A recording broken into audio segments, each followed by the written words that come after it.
xibaar yi gën a fës ci internet bi ñu wax ci ànd ak Fatimata Bintou Ba Fatima maa ngi lay nuyu di la dalal ci plateau bi di la wax Juma Mubarak. maa ngi lay fay Sofia Ba maa ngi nuyu suñu mbokku téléspectateur ak internet yu ITV yi Juma Mubarak également Sofia Ba. alors Fatima ñu waxtaanee li nga xamante ni mooy actualité frappante du jour ah wax nañ ko sànq ci bulletin d'information bi l'article L29 a été modifié hier ci Assemblée nationale bi Ismaïla Madior Fall yëkkati na ay kaddu pour indi si ay précisions tu vas nous en parler. ay coppite yoo xamante ni Sofia dañuy desandi Assemblée nationale booba léegi su ma juumul lundi ba tey li nga xamante ni mooy seen matinale écoute du net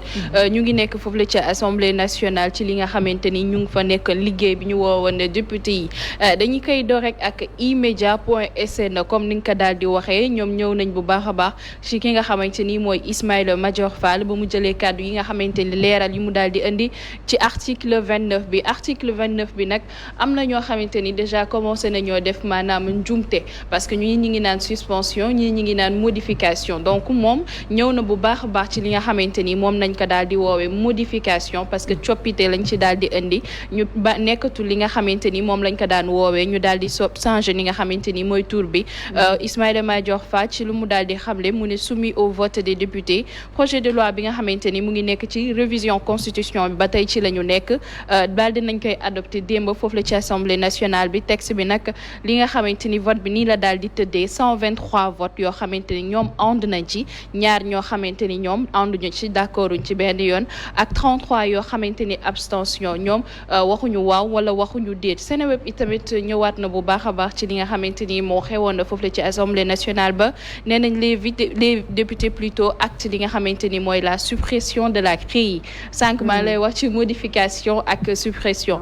mu nekkoon démb jeudi 20 juillet ñu ne ñu daal di koy adopté ci li nga xamante ni mooy plénière bi ñu daal di am les projets de loi boobu modifier li nga xamante ni mooy loi bi boo xamee loi bi ñu voté woon 21 juillet mu nekkoon ci atum 1965 moo nekkoon ci li nga xamante ni mooy code de procédure pénale bi ñoom nag yi nga xamante ni coppite yi ngi ci daal di indi léegi nekkatul CREI yi mais ñu ngi ko tuddee plutôt pôle financier bi nag moom mooy yor lépp loo xamante ni moo nekk ci wàllum li nga xamante ni mooy enrichissement illicite ñu koy woowee luubal ak yeneen yoo xamante ni infraction financière yuy am ci biir yeneen yoo xamante ni indi nañ ko ay leeral ci internet yi plutôt kii du yo si turu Sirsek moom nee na député yi démba daal dinañ adopté li nga xamante ni mooy le projet de loi bi ñeel li nga xamante ni mooy révision constitution bi loi bi nag lan lañ daal di wax moom dafay déclarer li nga xamante ni mooy nul bu paree remplacer disposition bu article 29 bu constitution bi 123 députés comme ça ni ma ko daal di waxee ñoo voté pour ak ñaar ñoo xamante ni ñoo voté contre ak 33 yoo xamante ni maanaam dañoo abstenir moom ñëwaat na bu baax a baax ci li nga xamante ni leeral yu mën a am ak coppite loi boobu mu ne sera remplacé par le pôle judiciaire bi nga xamante ni moom jamono ji ñu ngi koy tuddee pôle judiciaire financier moom mooy remplacer plutôt CREI yi donc ñu jàpp ni jamono ji CREI yi mënatuñ kaa waxati mais plutôt pôle judiciaire financier nekkatul que CREI yi existé wul dañ kaa supprimer mais dañ kaa coppi dañ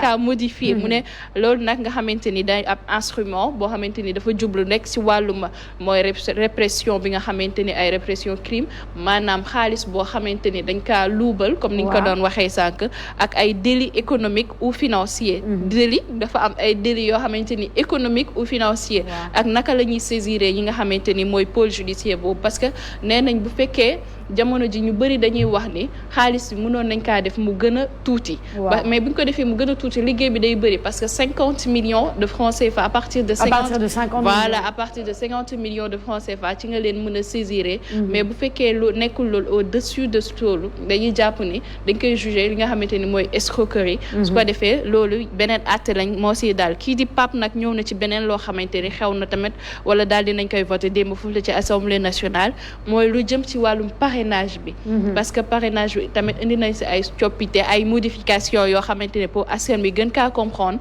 ak candidat yi jamono ji yan toogaay la ñuy am yan sañ-sañ la ñuy am parce que am nañ choix def entre deux choix la mu ne li nga xamante ni moom lañ daal di vote optionnel bi parrainage optionnel bi élus yi mën nañ daal di parrainer ak ñi nga xamante ni mooy député yi élus yi bu ñu ko waxee mooy maire yi député yi itam am na loo xamante ni wax def nañ ko ci wàññi nañ ko parce que dañ doon ne dafa xawoon bëri taux bi jamono ji dafa quitté de 0,8% mu wàcc ci li nga xamante ni mooy 0,6% au minimum maanaam 36 000 ba 48 000 sur 6 millions inscrits ñoo xamante ni ñoo bind ci liste yi nga xamante ni fichier électoral bi leneen loo xamante ni daal dina ko ciy dolli mu ne candidat bi maanaam koo xamante ni déclaré nañ la nga nekk candidat moom am nga possibilité nga tànn ñaari parrainage boobu mu nekk soit citoyen wala mi nga xamante ni mooy parrainage par les élus maanaam ñaari yooyu yoon yooyu liñ ko mën a jaaree donc coppite yooyu dañ doon amal la démb foofu la ci assemblée nationale. Alors très bien Fatima leeral yi am na solo torop 5 minutes juste pour commenter très rapidement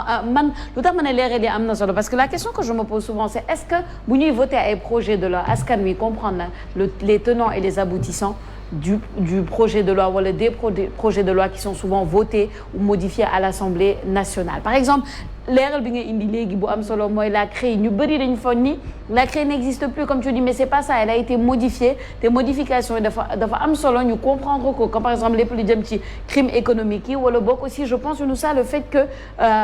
quand tu es poursuivi par la CREI avant munoo amoo option def appel alors que je pense que maintenant avec la nouvelle version il y a l'option de faire appel je pense que loolu tamit bokk na ci modification et ce sont des choses qui sont importantes à comprendre parce que voilà askan wi le Sénégalais lambda day dégg ay projet de loi mais est-ce qu'il sait vraiment comment est-ce que ça affecte son quotidien par exemple la modification de la Constitution qui a été la révision plutôt de la Constitution qui a été adopté hier lan la mën a indi et comment ça nous affecte au quotidien comment est-ce que ça peut affecter nous notre vie en tant que Sénégalais je pense que am na solo ñu qu'on se penche sur ça Younoussa. On a donné mandat à des députés de statuer sur ça. Par exemple. C'est pourquoi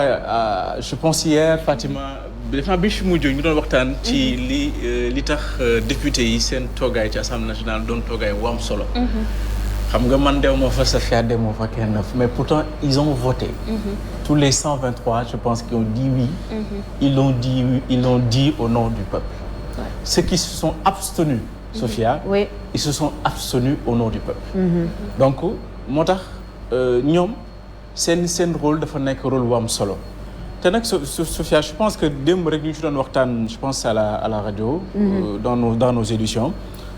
Que doon leen loo xam ne ñu bëri dañ ko doon xaar. coppite yi nga xam ne indi nañ ko moo tax amul noonu loo xam ne dañ ko doon am yaakaar nañ avant ñu koy présenter à l'Assemblée nationale sax tout le monde savait que ça allait passer. Ouais. Parce que ça faisait partie des conclusions du dialogue national. Tout à fait. Donc le président de la République à l'issue de ce dialogue national ou dialogue politique a clairement dit comme que lii ngeen waxtaanee ba tënk ko daañu ko jébbal Assemblée nationale moom nga xam ne moom kese képp fu mu toll nii moo yor cëggalu guyam wax ne lii kat d'accord naa wala d'accorduma donc ci loolu la ñu def parce que le président de la République yenn mbir y a une voie référendaire. Une voie boo xam ne day jaar ci Assemblée nationale. Donc c'est cette voie-là qui a été empruntée par le chef de l'État. Je pense que tey jii dugg na la CREI ñëpp gis nañ ko elle est enterrée parce que ñu bëri boo ko lañ bëjee tuuti rek xool histoire am. Je pense que je suggère à nos téléspectateurs de lire au moins le témoignage d'Abdou Diouf sur la CREI. Mais oui, parce que c'est extrêmement important parce que da lay wane ni ça a été plus un instrument politique qu'autre chose. Exactement. Alors qu'avec le BJF, le pôle judiciaire financier, la palette elle est élargie. Non seulement la palette est élargie mais elle est spécifiée. Voilà. Man loolu laa gis et puis c'est important li nga wax ni dafa am solo dans le sens où aller dans l'historique pour comprendre que c'est la suite logique des choses. Ouais. Comme ni nga ko waxee nii les conclusions du dialogue national la suite logique c'est que certaines choses soient adoptées et certaines choses soient modifiées. Maintenant est-ce que askan wi comprendre na ko wala mu ngi koy comprendre te comprendre nu mu koy affecté. Les députés, comme tu dis, ont été justement désignés pour gérer ce genre de choses pour le peuple, mais c'est important aussi que le peuple sache ce qui se effectivement, passe. Je pense que d'hier, dès que je dois avec Papa Louchard, c'est un document de combien de pages? Je ne sais même plus le nombre de pages exact. Voilà, ça devait peut-être faire l'objet d'émissions et de séries d'émissions. Exactement. Parce que tu as Fatima. Et pourtant, ça a été clairement conçu parce que yon mon chef.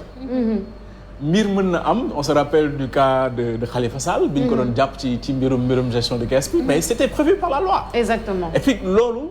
moo tax mu baax na pour ñi nga xam ne ils sont engagés en politique surtout. moo tax école de parti baaxoon. parce que dans les écoles de parti. on formé sensibilisé surtout sur les questions juridiques. ki nga xam ne moo fa nekk parce que nul n'est censé ignorer la loi Sophia. nul n'est censé ignorer la loi ça c'est important. c'est extrêmement important nañ ci xam nga déjà fi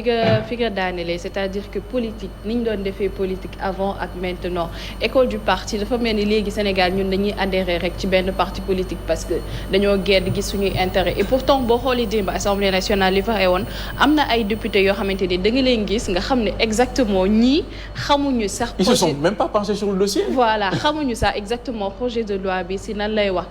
par rapport ak CREI ak par rapport ak parrainage bi lan moo tax ñu ne dañuy indi modification et pourtant ay candidats wala askan wi ñu bëri ñoo doon réclamer li nga xamante ni mooy ay modification par rapport à cela parce que comme ni nga koy waxee lii nii ay résolution wala suite logique. dialogue bi moo indi li nga xamante ni le président Macky Sall mu ne lii ñu ngi jugee nañ si dialogue lii dama koy yóbbu ci assemblée nationale ñan ñoo ma fa nekk.